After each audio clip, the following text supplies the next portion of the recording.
क्या नाम हुआ आपका? डॉक्टर नज़र इमाम अंसारी। सर यहाँ आज कौन सा प्रोग्राम हो रहा है? ये हम लोग का progressive medical practitioners association of India की तरफ से 11th डिस्ट्रिक्ट सेमिनार है। ये हम लोग का मकसद, हम लोग का सेमिनार, हम लोग ये 11th सेमिनार है। चूँकि हर साल हम लोग सेमिनार का प्रोग्राम करते हैं और रूरल जितना भी हम लोग का प्रोग्रेसिव मेडिकल प्रैक्टिशनर जितना भी प्रैक्टिशनर है पूरे इलाके में, पूरे डिस्ट्रिक्ट का, हम लोग सबको एक जगह करते हैं और एक सेमिनार करते हैं। चूँकि मकसद ये है हम लोग का मेडिकल हेल्थ वर्क करना, ताकि सबको इसमें जो कोरोना का टाइम में आपने देखा होगा कि सबसे ज़्यादा अगर कोई काम किया है तो हम लोगों का प्रैक्टिशनर हर वक्त हमेशा अपनी जान का परवाह नहीं किया, बल्कि वो सबसे आगे खड़ा रहा। ये वो है, ये हम लोग का जो प्रैक्टिशनर्स है नियर अबाउट 60 to 70% पीपल को हर वक्त ट्रीटमेंट करने के लिए हम लोग तैयार रहते हैं। चाहे वो किसी को 2 बजे हो या 3 बजे रात में भी, अगर 3 बजे भोर में, रात का 2 बजे हो रहा हो, अगर वो आवाज़ देता है तो सबसे आगे अगर कोई आता है तो हम लोगों का प्रैक्टिशनर जितने भी वो लोग सब आते हैं। ये प्रैक्टिशनर हम लोगों का तो ये हम लोग नियर अबाउट 500 हमारा यहाँ पे मेंबर्स है अभी, और अभी मौजूद यहाँ पे तकरीबन 200 से 250 यहाँ पे हमारा यहाँ पे मौजूद है। आज कहाँ के लोग आए?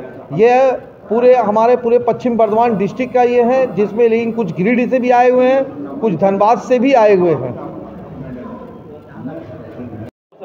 मेरा नाम धर्मराज विश्वकर्मा, डॉक्टर धर्मराज विश्वकर्मा हुआ। आज जो आप लोग सेमिनार कर रहे हैं, इसका टॉपिक क्या है, इसका मैसेज क्या है? इसका मैसेज ये है कि हम लोग चाहते हैं, एक सेकंड, हम लोग यहाँ सेमिनार कर रहे हैं। आज हम लोग 11th सेमिनार हो रहा है यहाँ पर संप्रीति हॉल बनपुर में। जो हम लोग का डिमांड है सरकार से कि हम लोग को एक ट्रेनिंग के लिए कुछ किया जाए, और ट्रेनिंग स्कूल खोलकर हम लोग एक चिकित्सक के तौर पर कहीं भर्ती किया जाए।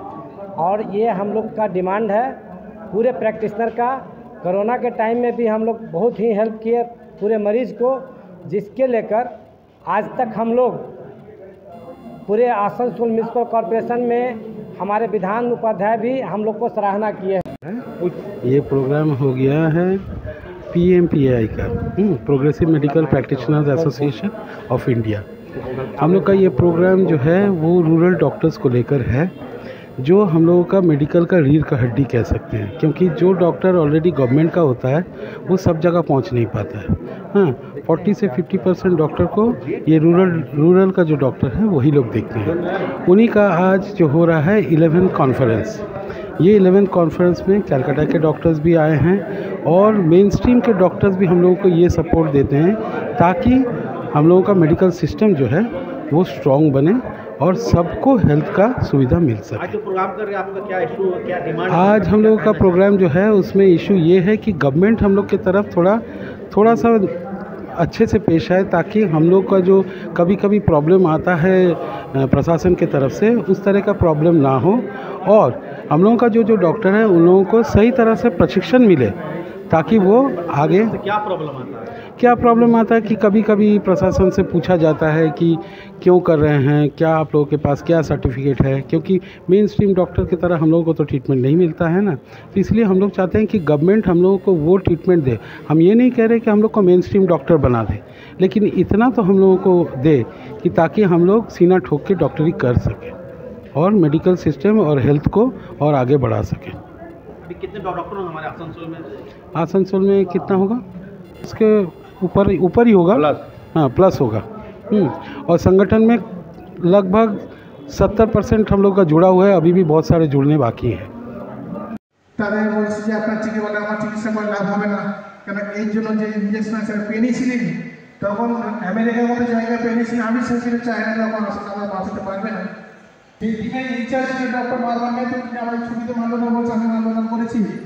সঙ্গে ছিল একটা বড় 5 জন রেজিস্টার্ড ডাক্তার, 50 জন আপনাদের মতো নন রেজিস্টার্ড ডাক্তার। তাহলে আপনারা দেবে আমরা আশা করি। তো আমরা এই সেশনের প্রায় শেষের দিকে এসে গিয়েছি। তো আমি সভাপতি হিসেবে কয়েকটি কথা বলবো, বলার পরে এই সেশন শেষ হবে, লাঞ্চ ব্রেক হবে, তারপরে আমাদের একের পর এক সেমিনারের যা কর্মসূচি আছে সেগুলো হবে। ডিয়ার ডেলিগেটস, আপনারা চেম্বার বন্ধ করে বহু কষ্ট করে দূর দূরান্ত থেকে এখানে এসেছেন। तो क्या नाम है आपका? नमस्ते, मैं डॉक्टर डी साहा, मैं न्यूरो साइकेट्रिस्ट एंड सेक्सोलॉजिस्ट हूँ। मैं आसनसोल में रेगुलर बेसिस में प्रैक्टिस करता हूँ। सर टेक्नोलॉजी तो बहुत फास्ट हो गया, उसके बाद ट्रीटमेंट इतना एक्सपेंसिव क्यों होता जा रहा है?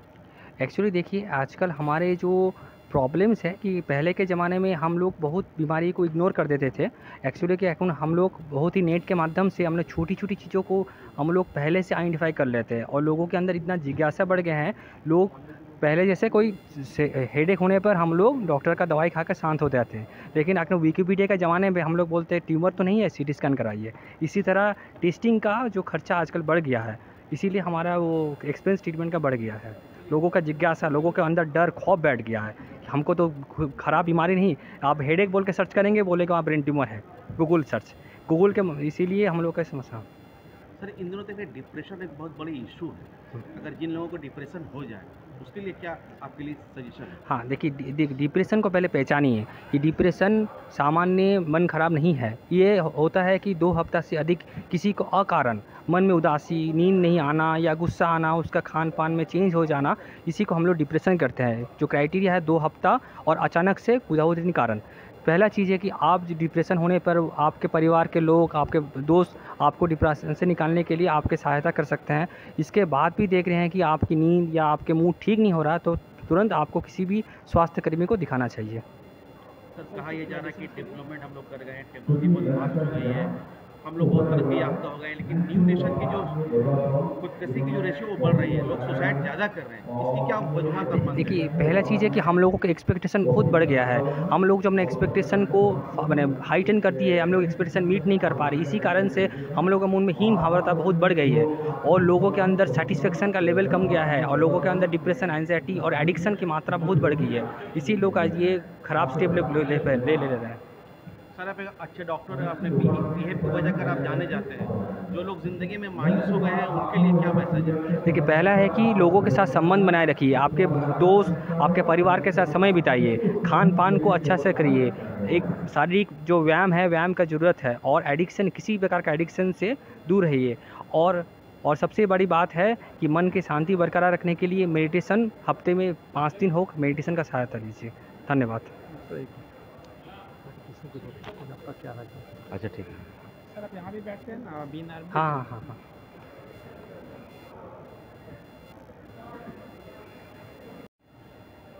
सर आज आपने जिस प्रोग्राम में अटेंड किया, हम लोगों ने देखा कि कोविड में प्रैक्टिशनर का बहुत रोल था। हाँ, आज के इस प्रोग्राम में अटेंड करके क्या मैसेज दे रहे जो डॉक्टर? देखिए, पहला चीज़ है कि हम यहाँ पर जो रूरल हेल्थ प्रैक्टिशनर है, वही तो हम लोग के 70% लोगों को सेवा करते हैं। तो उनको यदि हम लोग अच्छे से एडुकेट कर पाएंगे, हम लोग और ज़िंदगी बचा पाएंगे और उनको उतना जो सम्मान मिलना चाहिए वो उतना सम्मान से अभी नहीं मिल पा रहा है। उनके लिए भी सरकार को कुछ करना चाहिए। जो इस फील्ड में जो प्रैक्टिशनर है उनके लिए क्या मैसेज है बीइंग एज ए डॉक्टर? हाँ, पहला चीज़ है आप अपने आप को अपग्रेड करते रहिए, मन छोटा मत करिए और हम लोग तो है ही सहायता के लिए। धन्यवाद। सर आज प्रोग्राम में आप आए, कैसा लग रहा है पार्टिसिपेट करके? बहुत अच्छा। क्या मैसेज लेकर के जा रहे हैं? ये मैसेज है, हम लोग ग्रास रूट का डॉक्टर है, तो यहाँ पे जो शिक्षा मिला है, सेवा ही धर्म है। हम लोग सेवा करना चाहते हैं और आगे दिन सेवा करेंगे भी। आपका नाम? हरदन बनर्जी। क्वेश्चन कीजिए सर आज भी आप पार्टिसिपेंट के सेमिनार में क्या मैसेज लेकर के जा रहे हैं? देखिए, मैसेज एक ही है, हेल्थ फॉर ऑल। इसी मैसेज को सामने रखते हुए हम लोग काम कर रहे हैं। जहां रजिस्टर्ड डॉक्टर लोग नहीं पहुंच पाता है, लेकिन वहां पर भी पूरा आदमी लोग रहता है। उन लोगों का हेल्थ के बारे में कोई नहीं सोचता, उन लोगों का हेल्थ के बारे में सिर्फ हम लोग सोचते हैं। हम लोग जैसे रूरल विलेज डॉक्टर लोग है, मेडिकल प्रैक्टिशनर है, यही लोगों की वजह से पूरा गाँव का जो मेडिकल स्थिति है वो टिका हुआ है। हमने देखा है कुछ इशू भी उठा, सरकार से क्या डिमांड है आप लोग? सरकार से हम लोगों का एक ही डिमांड है। देखिए, जितना रूरल प्रैक्टिशनर है सबको सरकारी तौर पे ट्रेनिंग दिया जाए, सर्टिफिकेट इशू किया जाए, एक गाइडलाइन का माध्यम से इन लोगों को लाया जाए ताकि और बेहतर तरीक़ा से ये लोग स्वास्थ्य परिसेवा दे सके। आपका नाम? हम अमित कुमार गौराई।